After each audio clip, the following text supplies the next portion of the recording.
We have Elaine, who's calling in from Kentucky. Elaine, you are live on Truth Wanted. What's going on?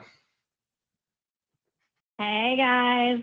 So I have a couple quick questions. First one's a thought experiment. So if angels were real, what do you think they would look like? Do you think they would look like humans, or do you think they would look like, the biblical definition of an angel with like all those eyes and stuff? Yeah.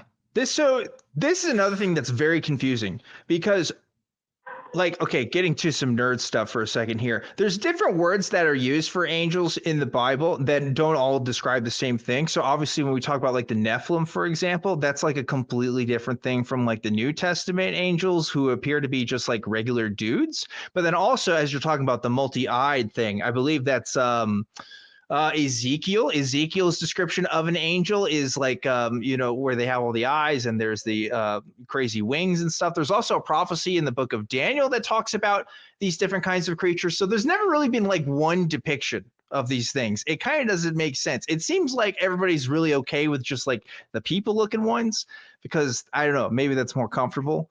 But I don't know. That's another good question to ask because like what would it even look like? Is it supposed to be a person? I don't know. John, what do you think? So I've actually seen an angel, but a pretend one in the Book of Mormon musical. And okay. Very blonde, Yeah. big wings. Yeah. I personally don't believe in the Bible, so I would never accept what the description in there is. I feel like we can make up our own versions of angels here on Truth Wanted. Mine would be, because you feel like angels are there to try and earn their wings to progress into heaven, right? Let's just say is that real? Is that a thing, or is that just like seen the Mick Dundee film, or where he's trying to earn his wings or something? I think that's in All Dogs Go to Heaven. I'm pretty sure that's the plot of that movie. Well, let's just go with it. It's just a movie day today. Yeah, right. So in my head, then, an angel is like a balding man who's just had a rough life, but he's not done anything bad enough to not get into heaven, but he wants to earn his wings, and he's like smoking something. It's like, I don't even know how to earn my wings, man. I feel like that's what an angel for me would look like. String vest. Oh man, what a hard life. Oh man, Elaine, what do you think? For me, I would hope that an angel looks like what people think devils look like, because I want people to like look at the ridiculousness of what they think things are. But like, to me, in my brain, I would love for angels, if they existed, to look like those hideous demons. Yeah. That's actually, that would be cool, like the eyeball thing, and Yeah.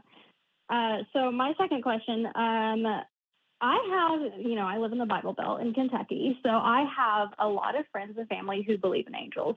So like, I have friends and family who believe, this angel, there had to have been an angel who saved me from this car wreck. Like, no one heard from him again, so he had to be an angel.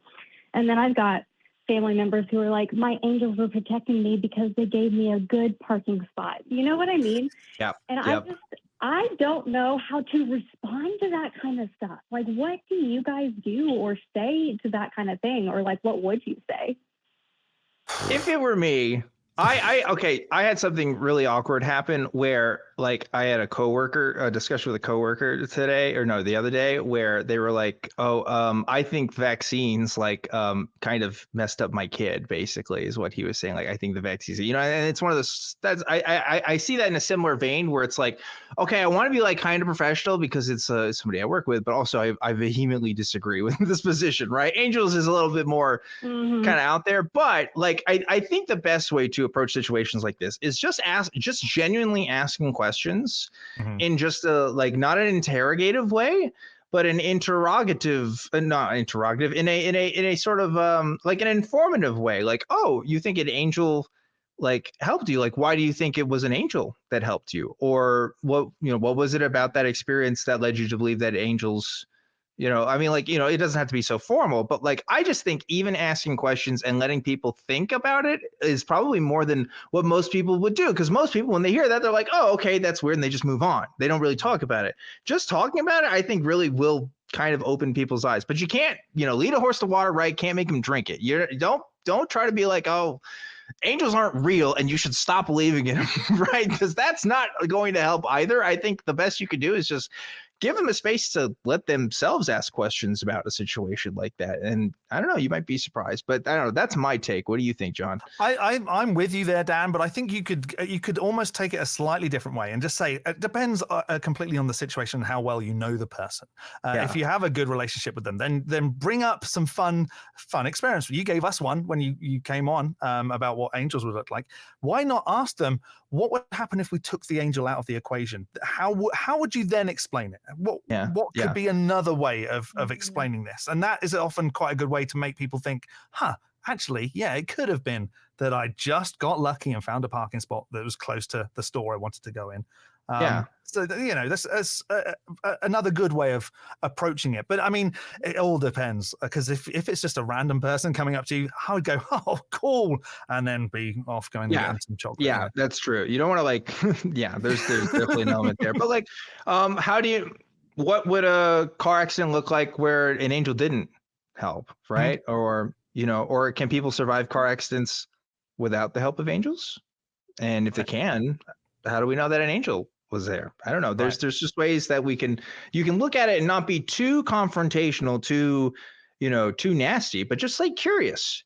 I think people would be more responsive to that. But I don't know, Elaine, that's our takes. What do you think?